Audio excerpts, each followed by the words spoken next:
A system specification is a description of the minimum components in your computer. System requirements are a description of the components a piece of software needs to run on a computer.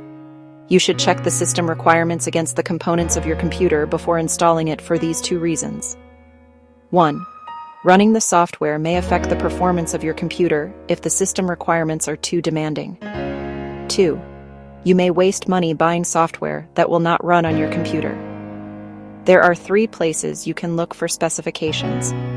1. Printed documentation issued with the software.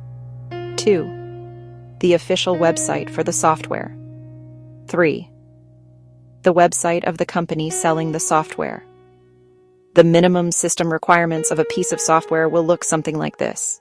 PC, Intel Core, 2, 4 GB RAM, 8 GB recommended, Windows 7 to 10, hard drive, 4 GB minimum screen resolution, 1280 x 768 pixels.